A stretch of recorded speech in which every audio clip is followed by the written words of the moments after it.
Boa noite, povo de Deus. Saúdo vocês com a graça e com a paz de Jesus. Muito bom estar aqui. Muito bom estar na Segunda Igreja Batista de Aracaju.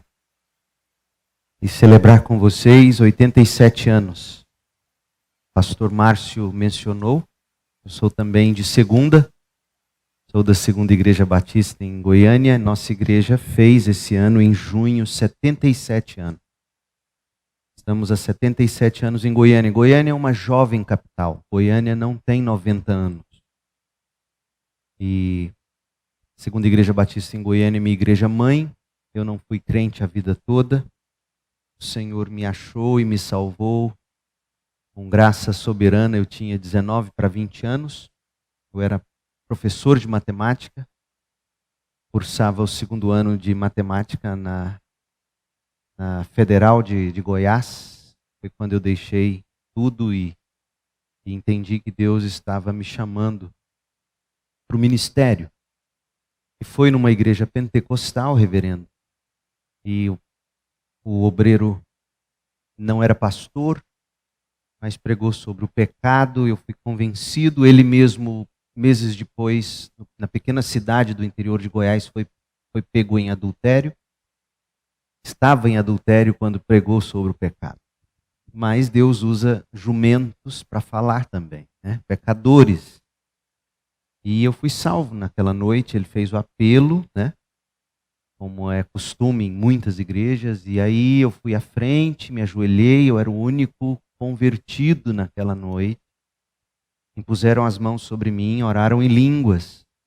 Eu não sabia o que era aquilo. Honestamente, eu nunca tinha entrado numa igreja evangélica. Eu tinha raiva de crentes. E eu entendi, imaginei que eles estivessem orando na língua da Bíblia. Esse povo é culto, eles oram falando a língua da Bíblia. Eu quero aprender a língua da Bíblia. E quero ensinar a língua da Bíblia. Saí dali naquela noite com essa convicção. E foi assim o início da minha história. Me casei com Cristiane, com quem estou casado desde 1998. Façam as contas, dá o quê? 22 anos? 23 anos. 23 anos. Tenho 2 filhos, Samuel com 18, Isabela com 16. E é um prazer estar aqui. Eu quero pedir, se há algum colega pastor aqui, que fique em pé, para que eu possa... Aliás, todos em pé. Todos em pé. Vamos lá. Quem não for dessa igreja, sente-se, por favor. Sente-se, isso. Quem não for pastor, se assente. Temos o reverendo, certo, 2 pastores. Os seminaristas, fiquem em pé. Algum seminarista? São todos daqui, vocês, né? Isso, muito bom, obrigado. Queria conhecê-los. É um prazer. Foi um prazer conhecer a Noedna. Falou que me segue ou assiste, né, as mensagens do nosso canal no YouTube. E aquele canal, Noedna, nasceu despretensiosamente. Eu, quando assumi a CIB em Goiânia há quase 6 anos, eu fiquei quase 14 em São Paulo, pastoreando em Campinas. E aí eu vim para Goiânia para servir minha igreja mãe. E eu comecei o canal no YouTube. Eu pegava o celular, punha assim, gravava os áudios e subia para o YouTube para os membros da igreja poderem assistir depois, e comecei a compartilhar. Hoje nós estamos chegando a 138 mil inscritos. Pessoas ouvindo exposições bíblicas. Não faço barraco no YouTube. Não fico, né? A gente tenta fazer o melhor possível na pregação das Escrituras. E é isso que eu pretendo fazer hoje e nos próximos dias com vocês. Vamos orar? Feche seus olhos. Peço que você ore em silêncio. Peça a graça de ouvir e de crer na palavra que será pregada.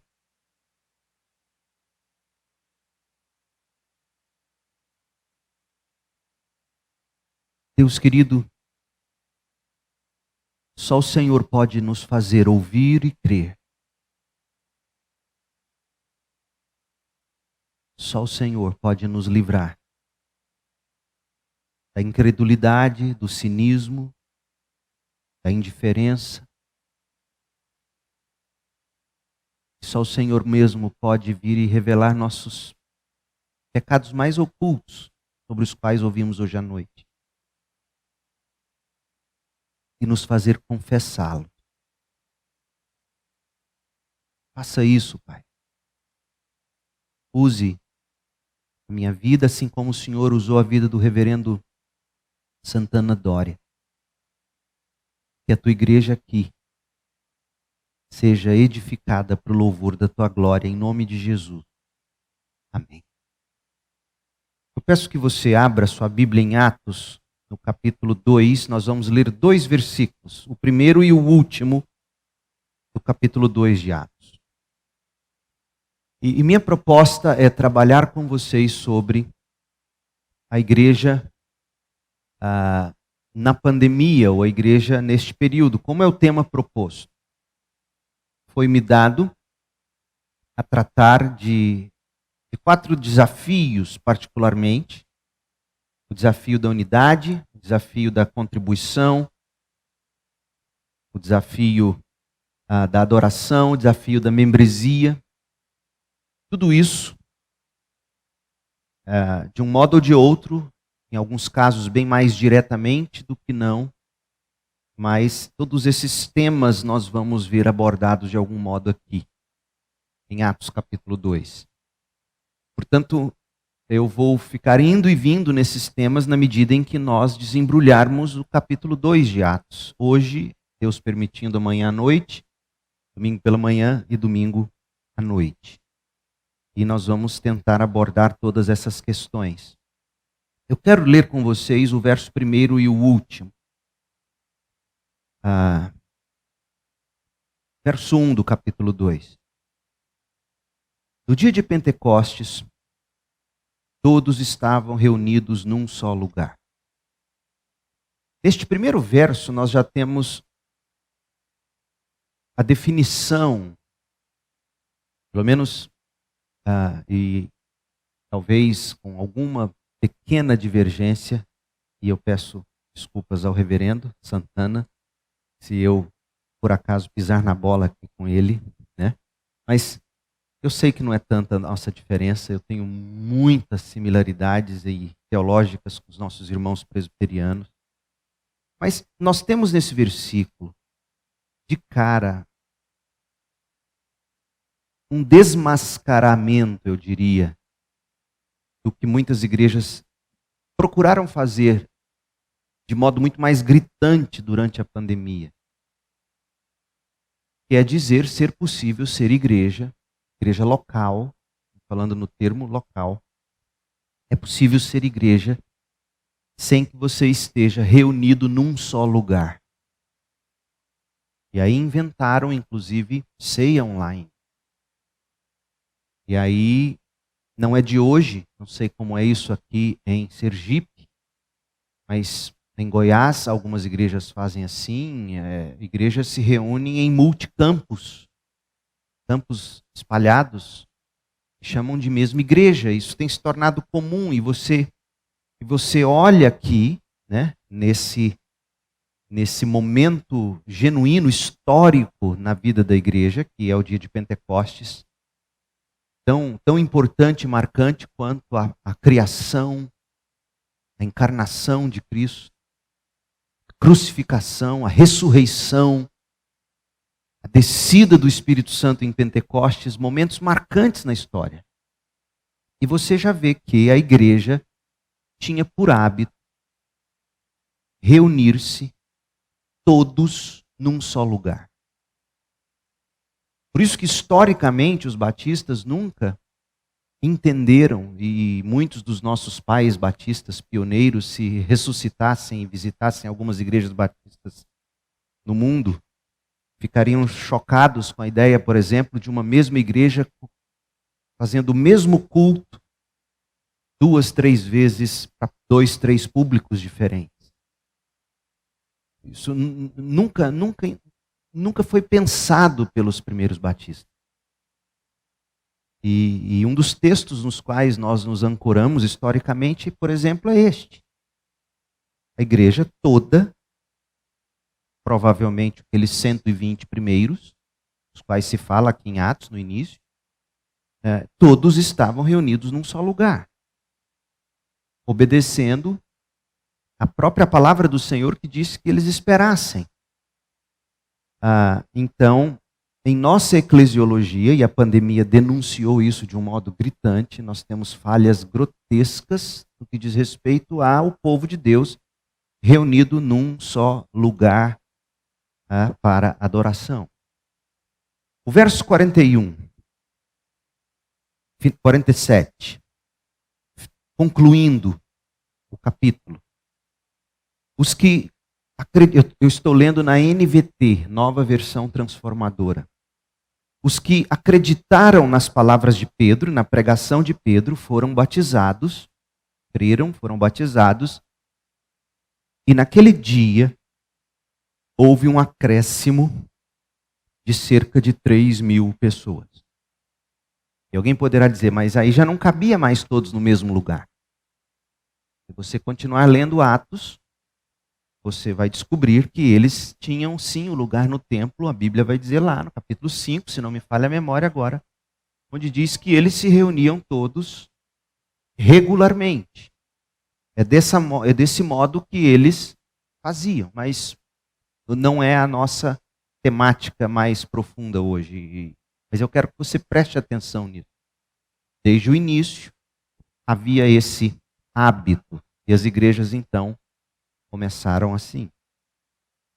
Eu chamo atenção para este texto para dizer para você que o que nós temos em Atos dos Apóstolos, capítulo 2, é o que a gente poderia chamar de uma igreja old school.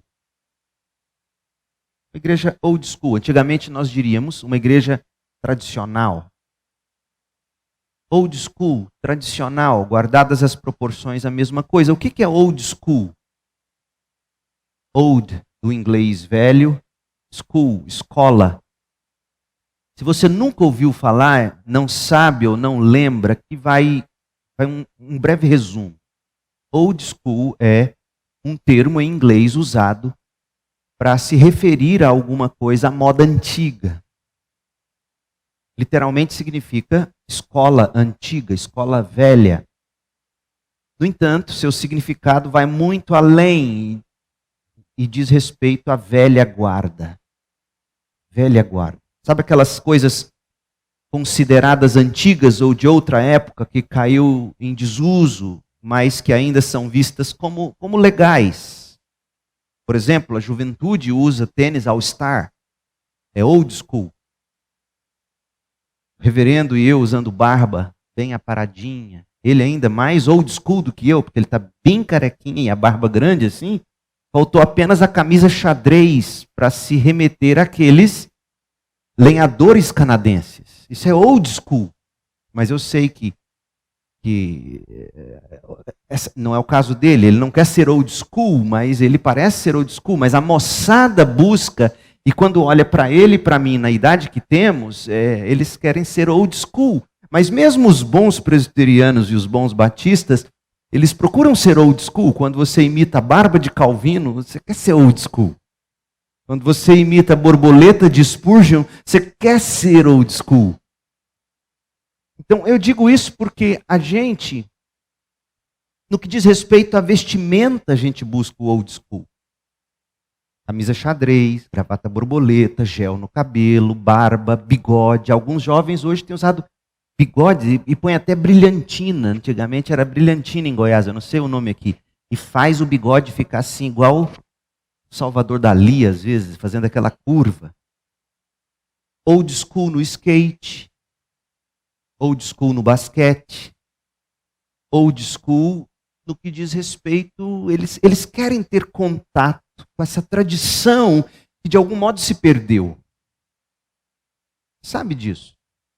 Vintage, old school, e o outro termo ligado ao vintage que me fugiu agora, e retrô, não é? Então isso é chique em todas as áreas. Eu não sei como foi a febre aqui em Aracaju, mas em Goiânia, Campinas, São Paulo, a febre das barbearias. Old school, você entra naquela cadeira antiga de barbeiro antigo, navalha. Então, todo mundo quer ter essa conexão. Eu cito isso, não porque é legal. Eu cito isso porque essa mesma geração que busca old school na música, na vestimenta, nos esportes, nos lugares que frequentam, essa mesma geração, no que diz respeito à igreja, e quando chega na igreja, old school não vale para a igreja. É impressionante. Eles não querem qualquer conexão com a tradição. E o reverendo Santana Dória nos disse por quê. Ele nos deixou isso muito claro na mensagem dele. Porque old school significa a voltar a ouvir o que Deus disse desde o início, e essa geração não quer isso. A gente quer a voz do homem, do que diz respeito a Deus falando conosco. Então, no que diz respeito a old school, quando chega no assunto igreja, as pessoas não querem a conexão com a tradição, com os símbolos da fé, com as confissões históricas, reformadas e etc. A maioria dos batistas mal sabe, ou não faz questão de saber que os nossos missionários pioneiros,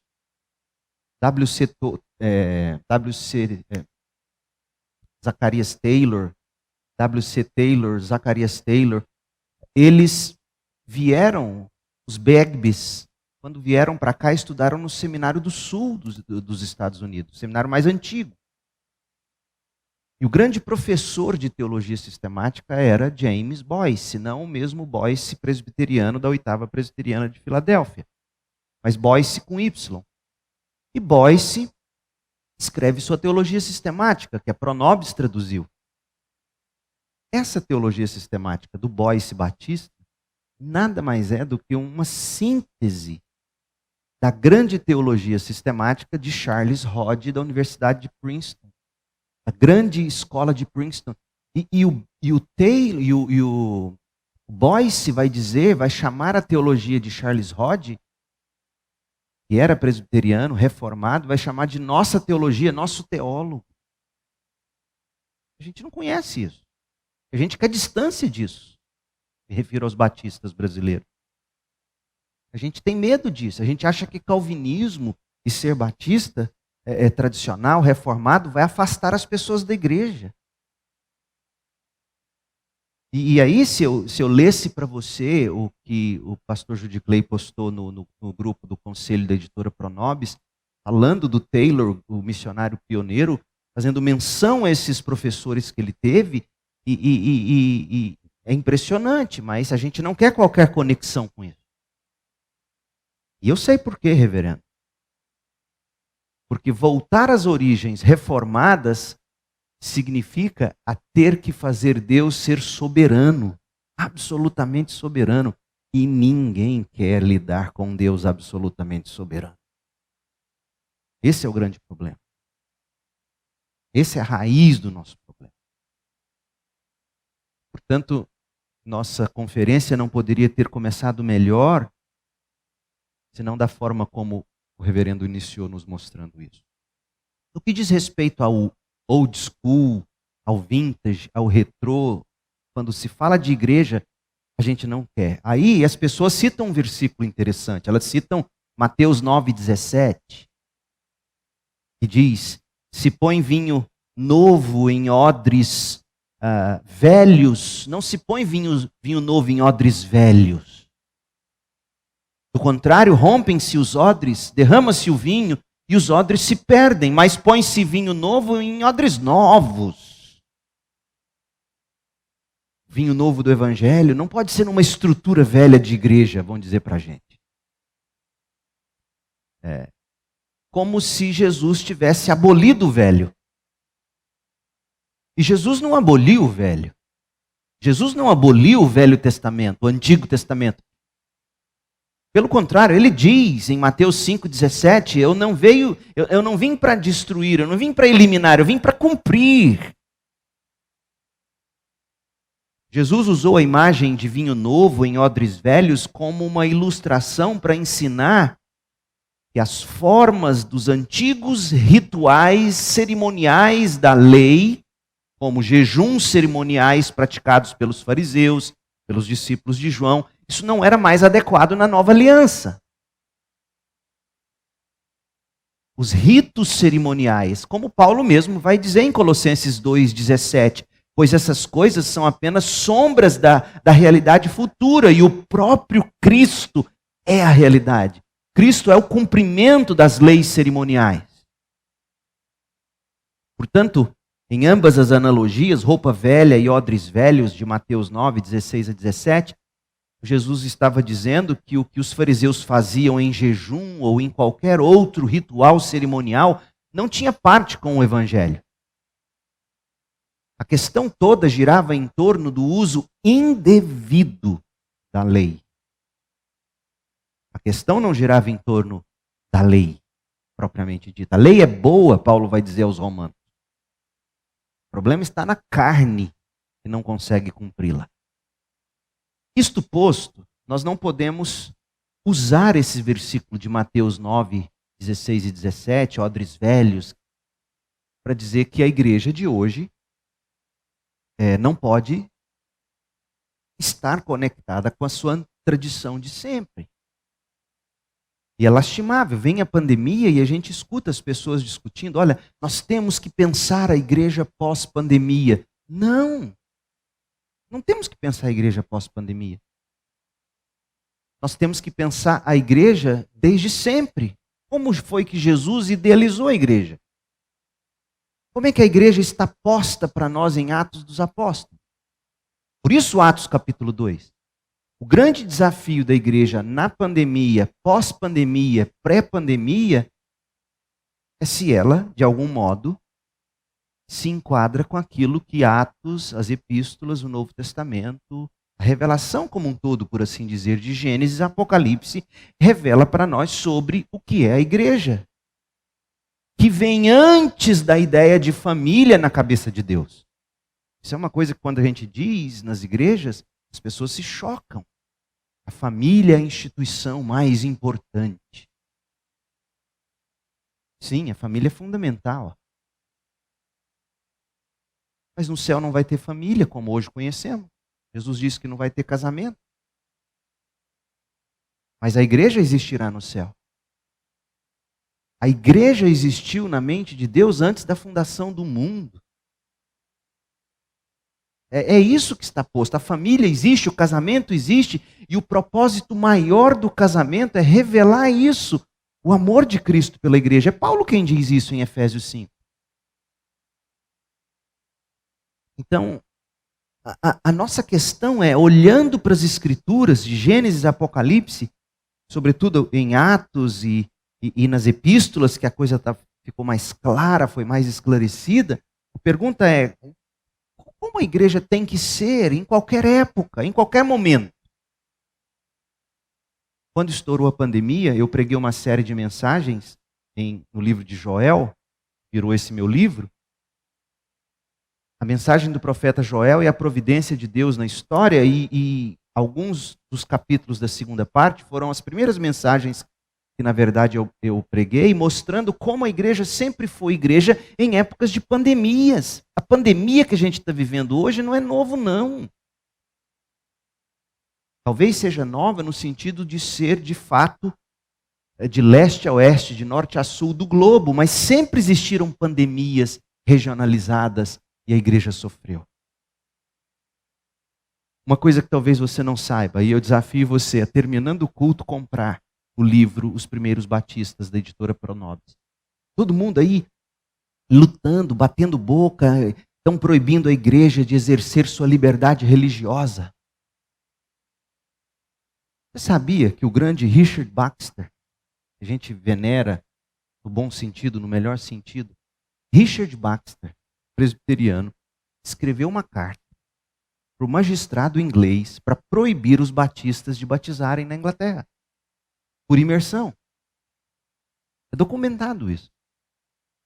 Por quê? Porque eles falavam que como é que você ia batizar alguém por imersão num clima tão frio como era aquele?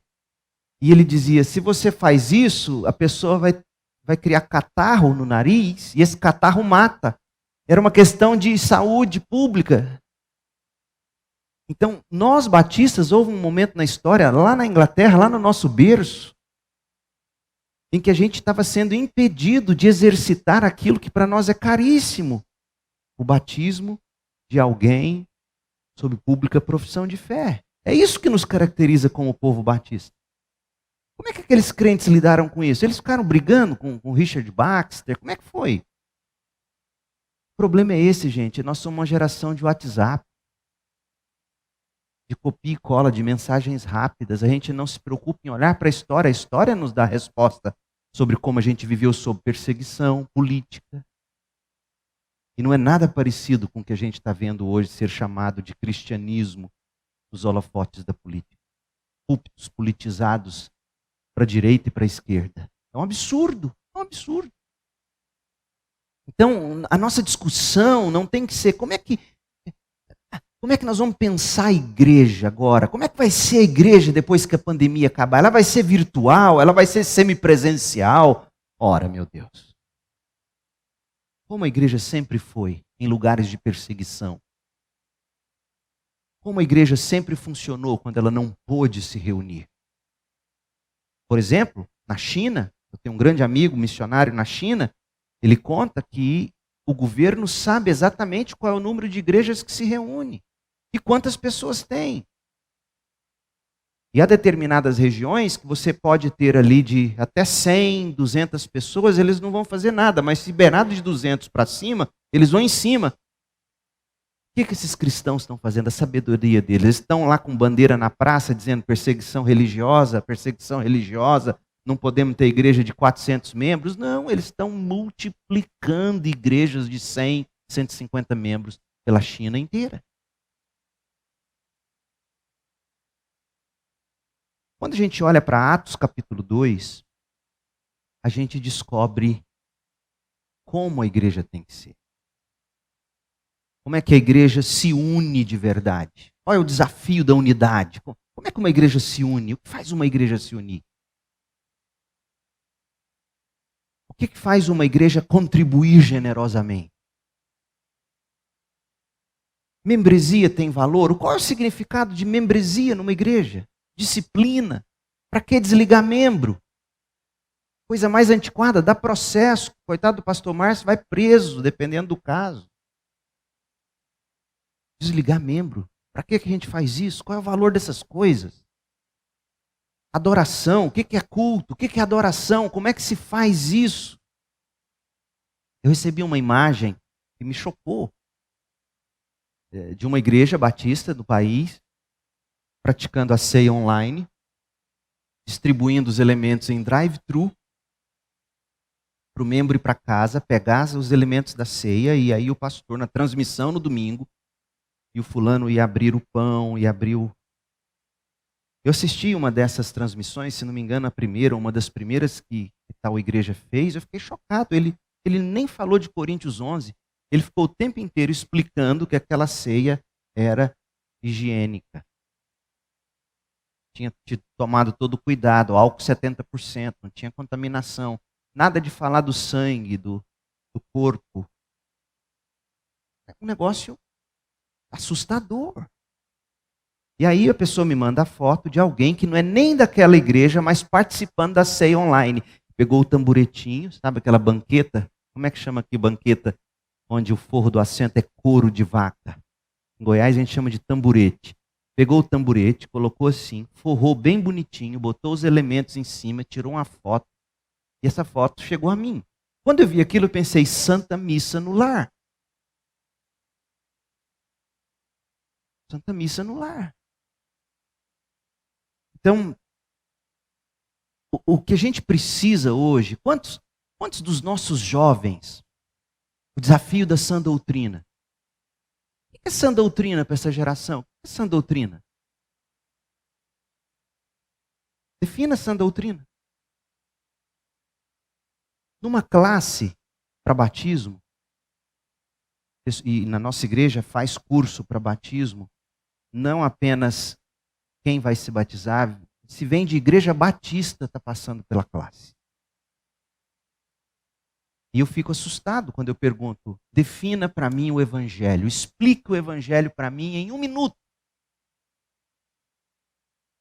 Não, porque eu nasci num lar cristão, meu pai e minha mãe sempre foram crentes, e para mim isso é uma maravilha, e eu vi que tudo que meu pai e minha mãe sempre fiéis a Jesus, tudo deu certo na vida deles, e eu sempre quis isso para mim. Eu dei minha vida para Jesus. Eu olhei e falei, você está achando que é 1, 2 vezes só que eu ouço assim?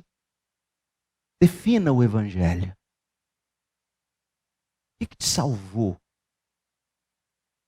Por que Jesus precisou morrer? Por que ele precisou ressuscitar? Por que Deus teve que se fazer homem? Por quê? Nós não sabemos isso.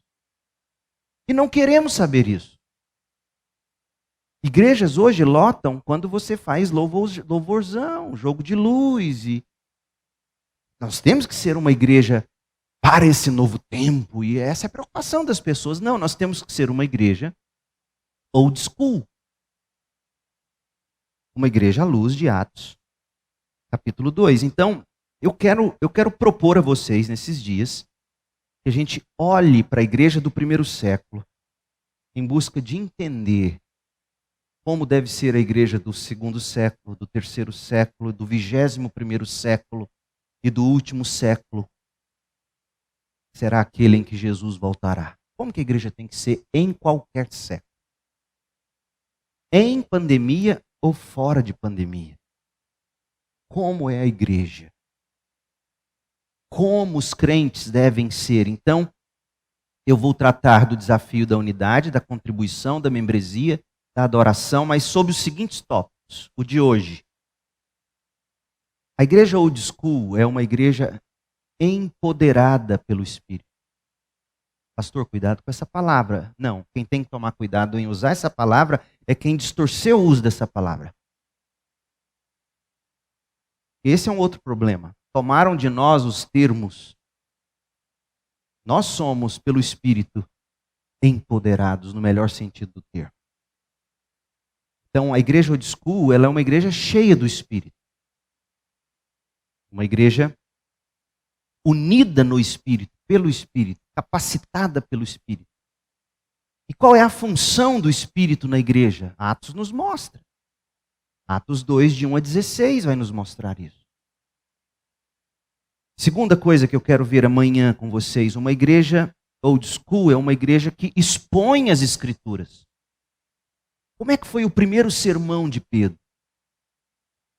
Como é que tem que ser um sermão? Pastor, eu ouvi de pastor de primeira igreja batista nesse Brasil.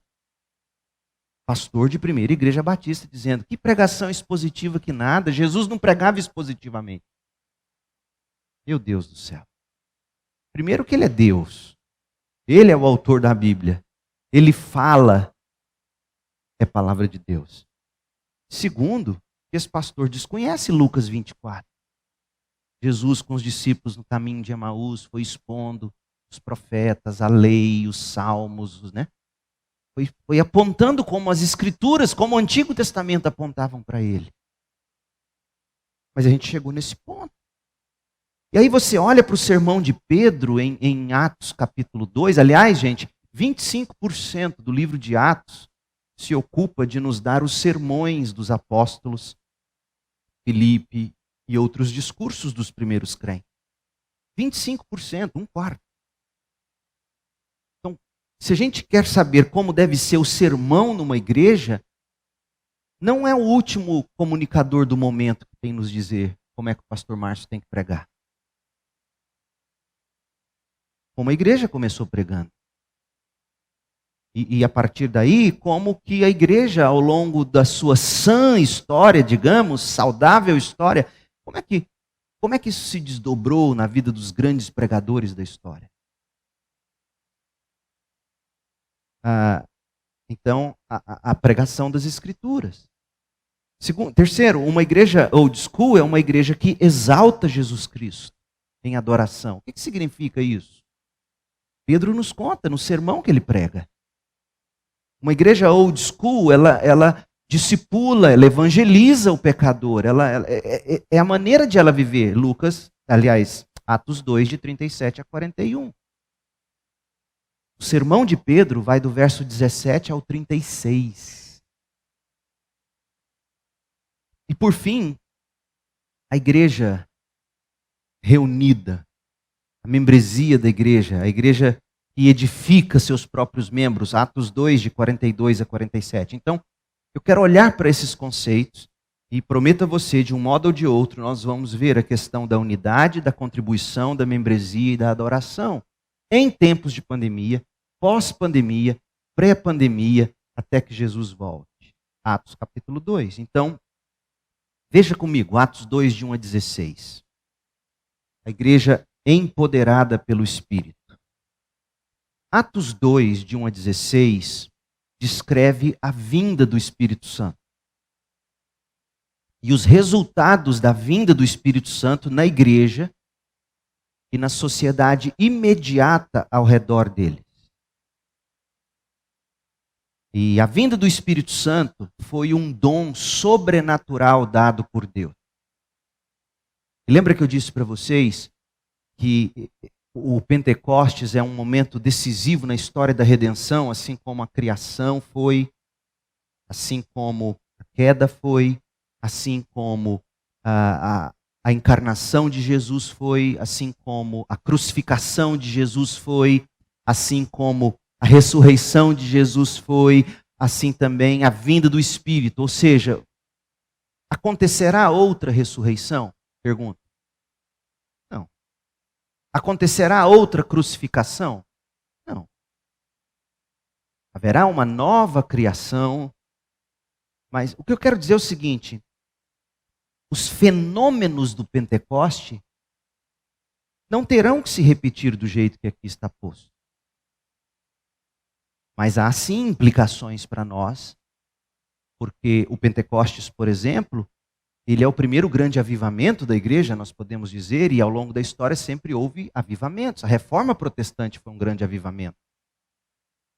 E é curioso, a Reforma Protestante foi um avivamento, mas não nos termos de avivamento como se busca.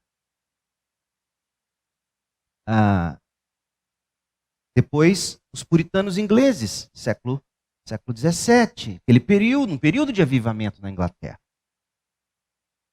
Os avivamentos do século XVIII, nos Estados Unidos, o primeiro e o segundo grande avivamento, quer dizer, na história a gente sempre se deparou com avivamentos, mas nem todos foram iguais ou semelhantes.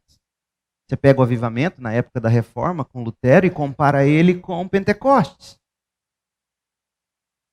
Então, nós não temos que esperar os mesmos sons, os mesmos sinais, etc. Dito isso, veja que eles ficaram cheios do Espírito e o resultado. Atos 2, de 1 a 3, na NVT. No dia de Pentecostes, todos estavam reunidos num só lugar. De repente, veio do céu um som como semelhante a de um poderoso vendaval. Como semelhante a. Quer dizer, Lucas não tinha palavras para descrever o que ele ouviu a respeito desse dia. E você se lembra que eles estavam reunidos no cenáculo. E aí alguém poderia perguntar, poxa, eles estavam reunidos, 120, trancados, como é que o povo, a multidão ouviu? O barulho foi tanto e atraiu todo mundo. Tiveram que ir para a rua, sei lá. Porque não cabia aquela multidão dentro daquele cenáculo. Mas aquele barulho do céu atraiu as pessoas. Veio do céu um som como de um poderoso vendaval. E por que essa simbologia do vento, do sopro? É mostrando para nós o poder de Deus, o Espírito Santo de Deus. Isso aqui, os sons aqui remetem a várias manifestações de Deus no Antigo Testamento. No Sinai, depois encheu a casa onde estavam sentados. A questão da glória de Deus enchendo aquele lugar, como aconteceu no episódio de Isaías, quando teve aquela visão. É a glória de Deus, é o poder e a glória de Deus sendo destacados aqui. A chegada, entre aspas, da terceira pessoa da Trindade, o Espírito Santo de Deus. Então surgiu algo semelhante a chamas ou línguas de fogo. Semelhante. É interessante que quando Jesus recebe o Espírito Santo desce sobre ele na forma de uma pomba. E aqui o Espírito Santo, ele é semelhante a chamas ou línguas de fogo. Calvino vai falar dos papéis aqui. Cristo era aquele que seria puro, manso, como a pomba. E amoroso, essa imagem. Já esse Espírito, ele é Deus, ele é fogo consumidor, como na sarça ardente. Então são simbologias. O leitor atento do Antigo Testamento, quando lê isso aqui, começa a lembrar de revelações ou manifestações de Deus no Antigo Testamento, assim como quando você lê o Apocalipse. As pragas do Apocalipse te fazem lembrar das pragas do Egito, te fazem lembrar de visões dos profetas e etc. O problema quando a gente não consegue entender essas coisas, entre aspas, novas no Novo Testamento, é porque o povo é iletrado no que diz respeito ao Antigo Testamento. Mas para o judeu isso aqui era cumprimento, língua como de fogo, vento, força de Deus, o poder de Deus. Lembra da manifestação de Deus no Sinai? Os ventos, os trovões, sobre os quais o reverendo falou hoje mais cedo no sermão dele. Então era Deus ali presente com poder.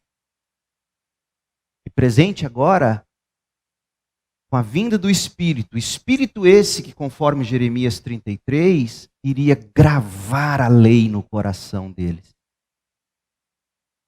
Quando a lei desceu no Sinai, na forma daqueles ventos, aquele estrondo, Deus ali presente, as tábuas da lei, agora o Espírito de Deus que gravaria. Então, todas essas questões, quando se faz referência ao Pentecostes, ao vento, ao fogo, então eles ficaram cheios do Espírito. Nós precisamos disso para viver a igreja. A presença do Espírito de Deus. E aí, de forma prática, o que o Espírito numa igreja começa a fazer? É o que Lucas vai nos contar agora, verso 4. Todos ficaram cheios do Espírito e começaram a falar em outras línguas. Em outras linguagens. A gente sabe que é linguagens porque no versículo 11, a palavra aqui, línguas, é glossa. Pode ser linguagem, pode ser outros sons, etc. Mas aqui a gente sabe que é linguagem porque a palavra usada no verso 11 é outra. Ele vai dizer aqui, ouvimos estas pessoas falarem em nossa própria língua. Dialeto é a palavra no grego. Então, eles ouviram falar em sua própria língua. Eles começaram a entender a mensagem do Evangelho. Eles começaram cheios do Espírito Santo, começaram a falar em outras línguas conforme o Espírito os habilitava. Está falando desse poder do Espírito para habilitar as pessoas. Então, a primeira coisa que eu quero que você enxergue até o verso 4 é a vinda do Espírito Santo como um dom sobrenatural. Agora, o Espírito empodera esses apóstolos, e aí o que vai acontecer? Vai reverter a maldição de Babel. Porque em Babel, Deus foi e fez aquela confusão de línguas e espalhou o povo. Mas a igreja de Jesus Cristo é onde todos ouvem a mesma língua. É isso que Deus está fazendo com o Espírito. Não é espírito de confusão, como se vê. Eu fico impressionado, porque as igrejas ditas aí, cheias do Espírito, é onde você mais ouve confusão. O som é alto, começando da acústica, você não entende. Me chamaram para pegar numa dessas um tempo aí. Eu fui para nunca mais voltar. Me sentaram do lado de uma caixa de som e aquele negócio gritava, e revelação, e música. E eu não... Era confusão. E aqui você não tem confusão. Eles ouviram a palavra de Deus na própria língua. Olha que lindo, olha o verso 5. Naquela época, judeus devotos de todas as nações viviam em Jerusalém. E aqui você começa a ouvir lá em Apocalipse dizendo que diante do trono de Deus havia pessoas de todos os povos, tribos, línguas e nações.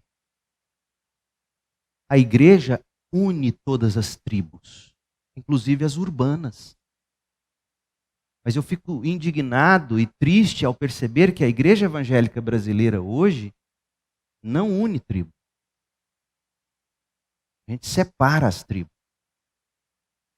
A gente tem igreja de direita, a gente tem igreja de esquerda, dentro da IPB, dentro da CBB. Coisa mais triste do mundo. Pessoas que estão mostrando para o mundo, a igreja hoje, nessa pandemia, está mostrando para o mundo que nós nunca fomos mais divididos como agora. Nós voltamos à maldição de Babel. Línguas diversas têm sido faladas na igreja.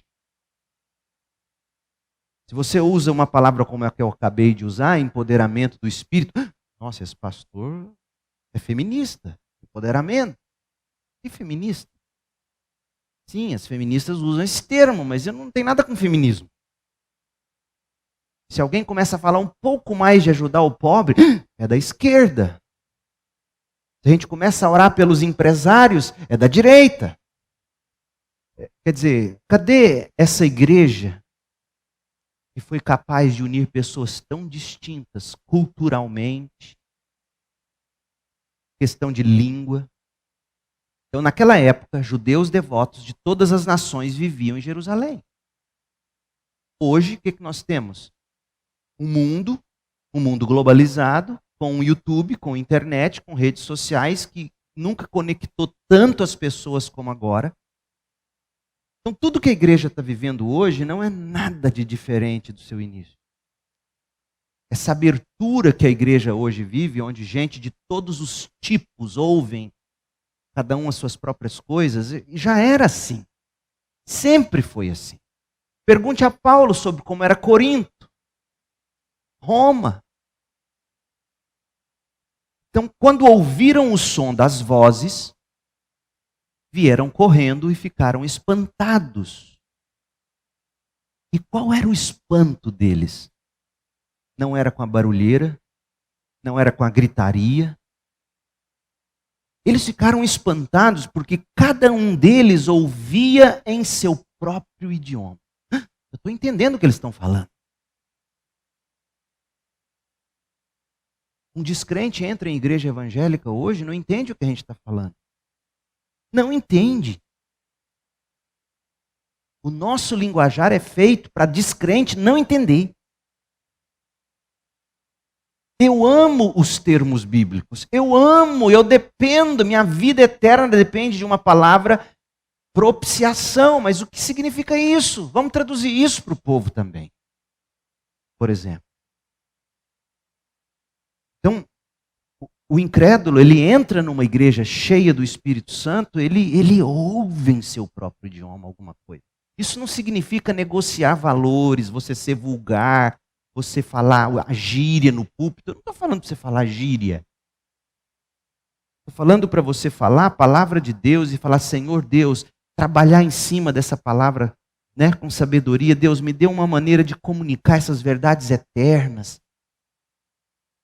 Para que ele entenda o que eu estou falando. Porque em última instância, eu sei, está dito aqui, é o Espírito quem faz entender. Eu sei. Mas as chances são de se eu começasse a falar em chinês aqui, vocês entenderiam. Nem sei falar chinês, mas digamos que eu soubesse. E o espírito não vai dar um entendimento, mas existe tende a haver alguma tradução. Então, cada um deles ouvia o seu próprio idioma. E esse era o espanto. Eu consigo entender. E o mundo hoje olha para a gente falando, fala, meu Deus, o que esse povo está falando? O espanto é o inverso. Muito admirados, exclamavam, como isto é possível? É possível eles falarem, eu entender, sabe por quê? Porque eles são caipirões. Como é que é aqui o homem simples no Sergipe? Em Goiás a gente chama de caipira. Hã? Barel? Tabaré? Tabarelo. Esses homens são tabarelos. Como é que é possível eles falarem, a gente entender? Nunca estudaram. O espanto não é que havia pobres que ficaram ricos. O espanto é que havia gente simples que falava de um jeito que eles entenderam. E, no entanto, cada um de nós os ouve falar em nosso próprio idioma. Estão aqui, aí cita o nome das nacionalidades, as principais à época, partos, medos, elamitas, habitantes da Mesopotâmia, da Judéia, da Capadócia, do Ponto, da província da Ásia, da Frígia, da Panfilha, do Egito, de regiões da Líbia, próximas a Cirene, visitantes de Roma. Ou seja, gente, quando você prega o Evangelho no poder do Espírito, o Evangelho puro e simples, como ele deve ser, Deus se encarrega de aplicar a mensagem a cada coração, a cada cultura. O Evangelho é transcultural, supera as barreiras das culturas. Então, a grande preocupação da igreja é falar o Evangelho no poder do Espírito e suplicando, Espírito de Deus, nos dê fidelidade, nos dê aquilo que precisamos ter para saber falar de um modo que se espantem por nos entenderem. E, de novo, eu não estou dizendo que você tem que colocar um jogo de luz aqui, porque já que é assim, o pastor tem que começar a falar. E aí, galera, não sei o quê, papapá. Chega a ser ridículo. Cada um vai falar com a sua personalidade. Eu duvido muito que Pedro, de repente, tornou-se um egípcio quando começou a falar. Ele era o mesmo Pedro, falando como Pedro. E o egípcio o entendeu. Ouviram sobre, outra coisa, sobre o que a igreja fala e que espanta o povo. Olha o verso 11. Eu ouço as pessoas dizerem que a igreja tem que começar a falar de assuntos relevantes para a cultura, porque a igreja está falando de coisas que ninguém está perguntando. Como não? Não vão mesmo.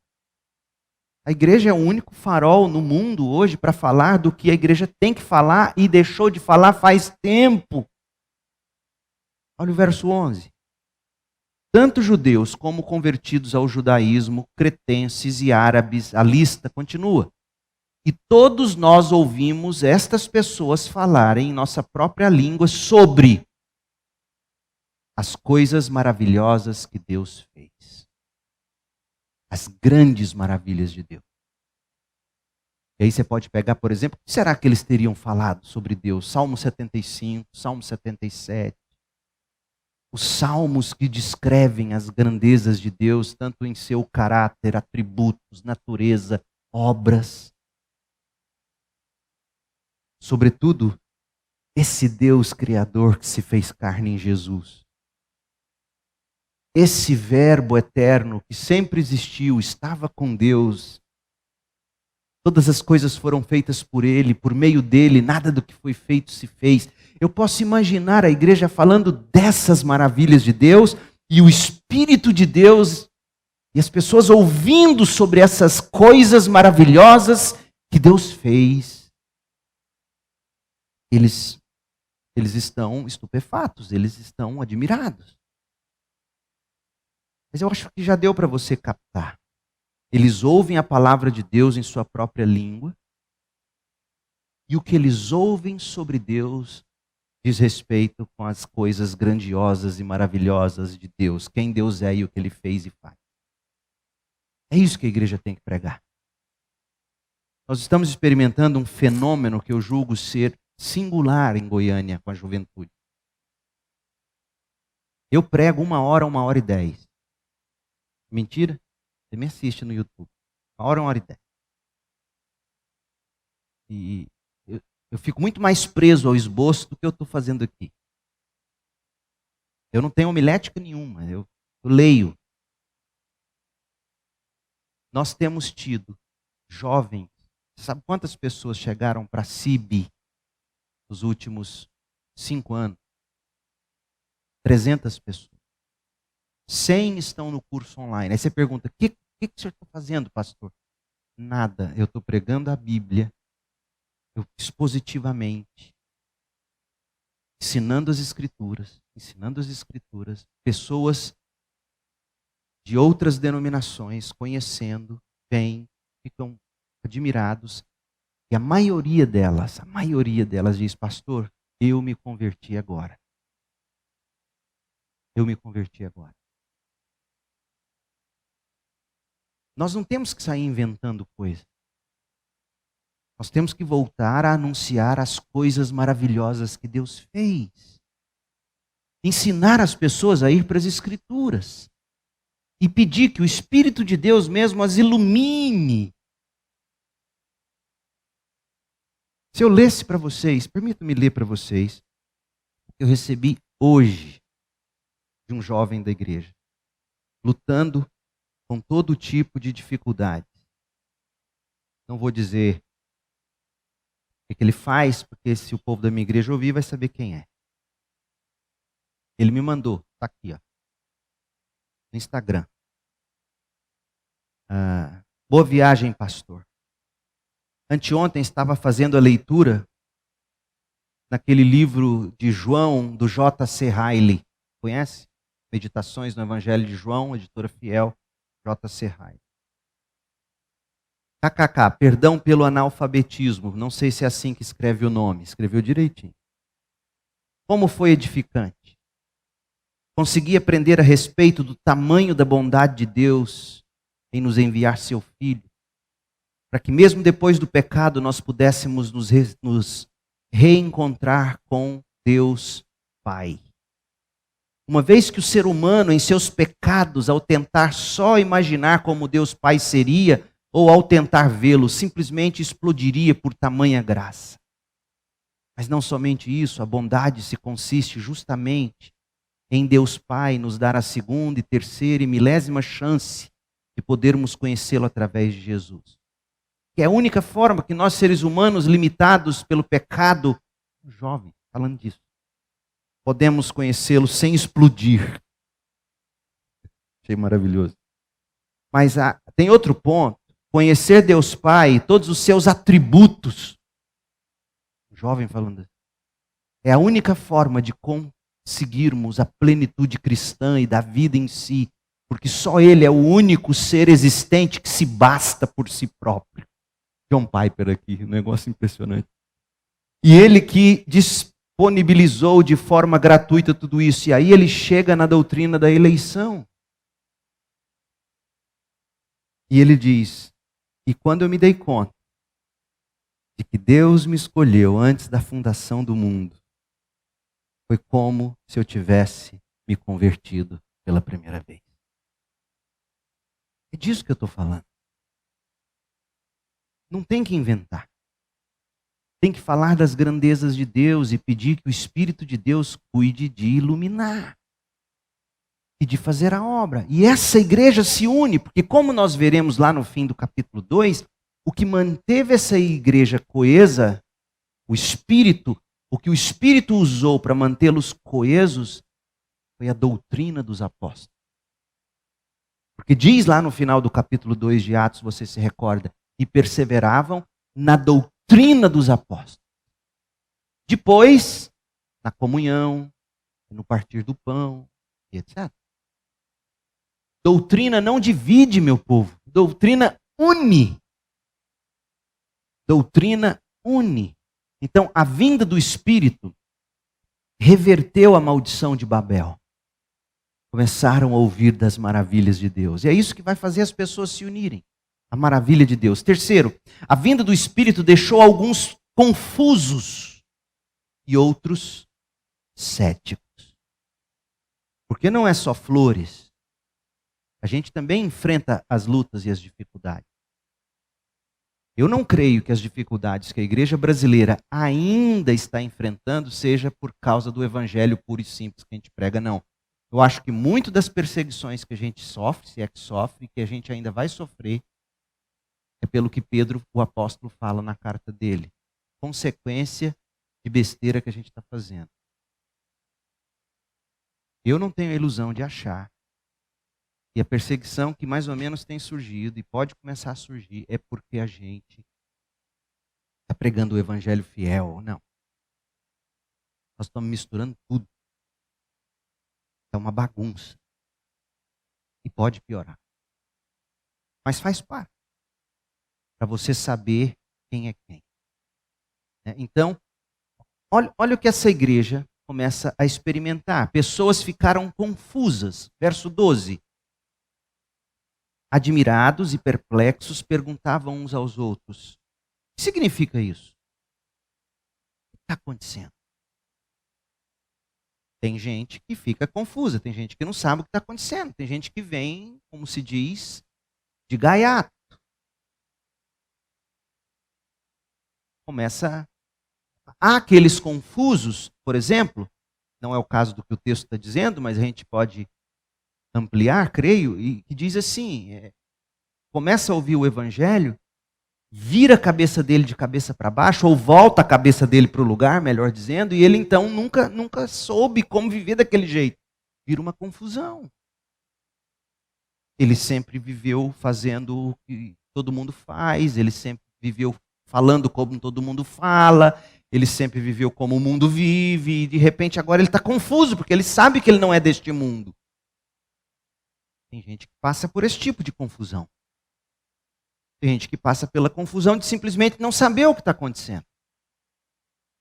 E o nosso papel como igreja, como Paulo vai escrever a Timóteo, na segunda carta dele, no capítulo 2, é exortar mesmo quando nos batem, a gente confusos começam a nos bater, a gente vai com mansidão e na esperança de que Deus possa revertê-lo e arrancá-los do diabo.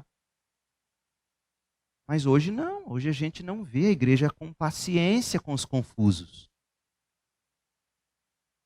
Você vê gente espumando a boca, gente brava, esquerdopata, e baba, e grita, e xinga, e... Meu Deus do céu, que loucura é essa? Gente confusa. E é curioso, porque a igreja tem que saber lidar com gente confusa. Gente cética, verso 13.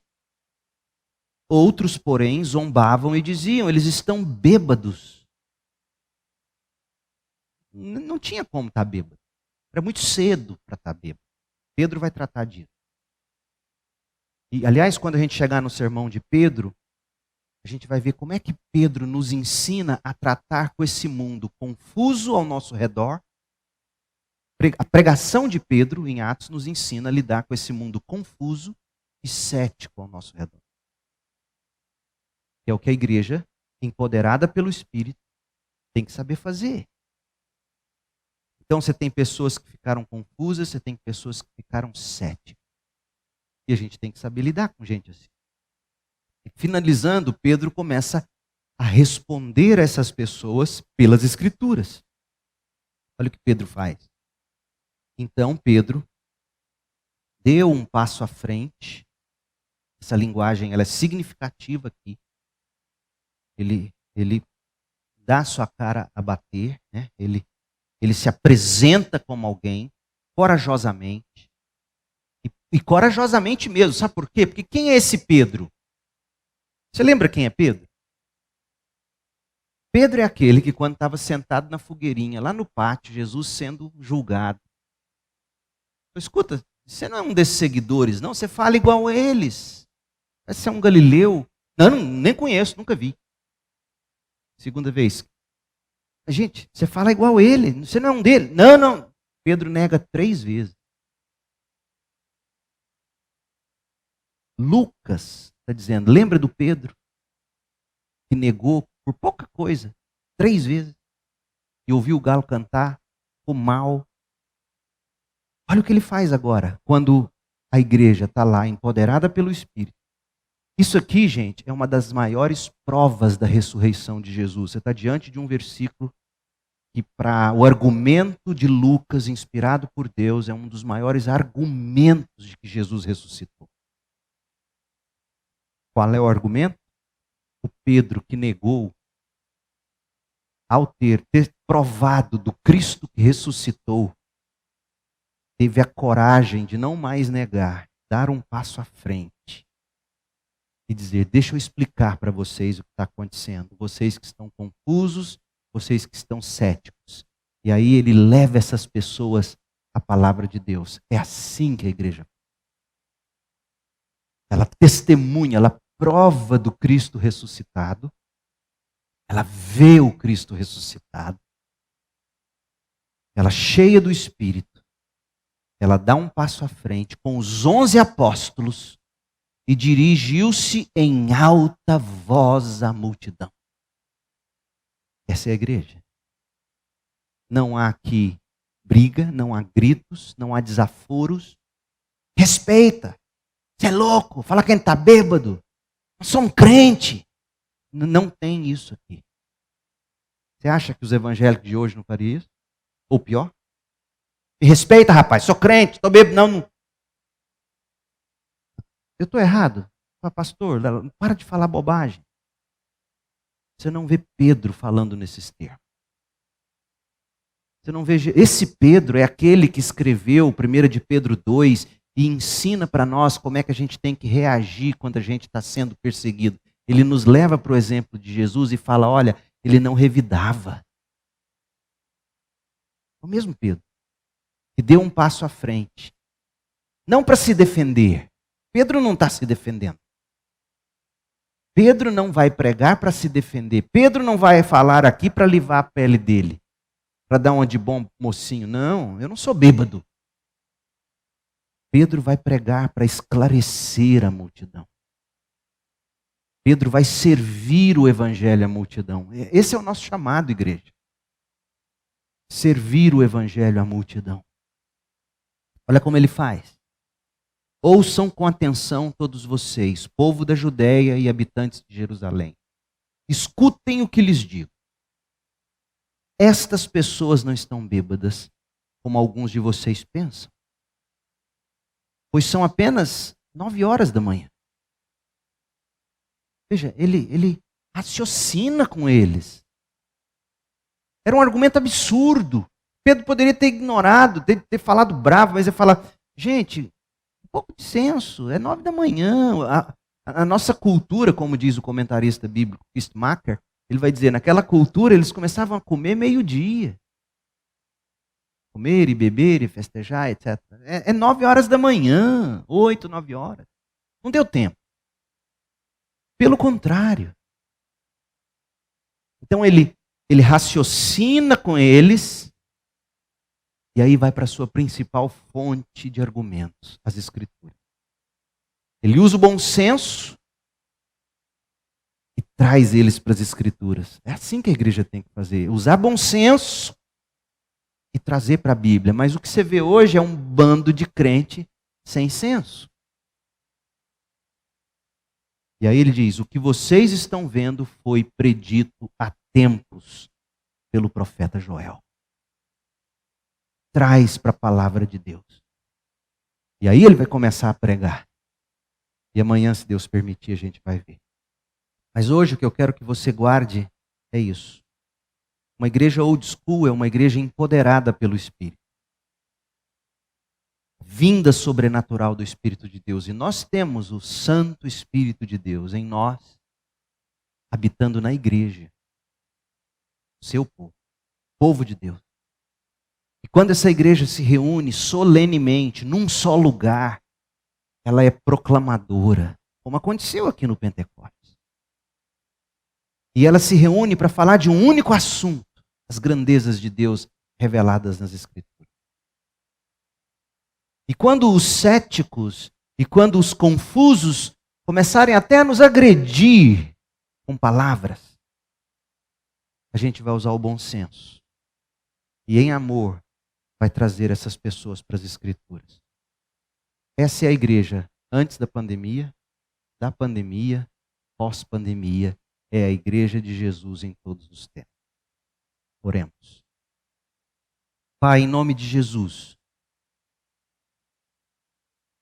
Em nome de Jesus, que o Senhor abençoe tua santa palavra aí e a aplique no nosso coração. Ó Santo Espírito de Deus, que o Senhor mesmo nos faça ter bom senso, amor. Produza em nós o amor. Dá-nos a coragem de Pedro, o bom senso de Pedro, a humildade de Pedro de se submeter àquele palavreado todo, aquela acusação tão profana, tão injusta. Bêbados. Mas foi humilde, foi manso, como é o Senhor Jesus Cristo. É assim que tem que ser a igreja.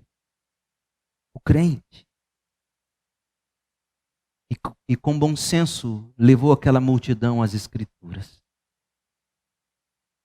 Faça da Ciba essa igreja. E da igreja evangélica brasileira essa igreja. Para a glória de Jesus. O Cordeiro de Deus que foi morto, sepultado, mas ressuscitou vitorioso. E se há alguém aqui, Pai, ou que nos ouve, que ainda não provou do Cristo ressurreto, que o Senhor, pelo teu Espírito, possa abrir seus olhos, e que ao enxergar Jesus Cristo maravilhoso, Senhor soberano, Salvador, Deus que se fez carne, cumpriu em si mesmo a própria lei, viveu sem pecado, a vida que ninguém consegue viver. Morreu como substituto, sepultado, mas ressuscitado ao terceiro dia. Ó Deus, faça com que creia, se há alguém sem fé entre nós. Só o Senhor pode produzir isso. E que em Aracaju existam igrejas como a do reverendo Santana Dória, do pastor Márcio e tantos outros, falando a língua do Evangelho no poder do Espírito. No nome de Jesus nós oramos. Amém. Deus abençoe, meu povo. Paz.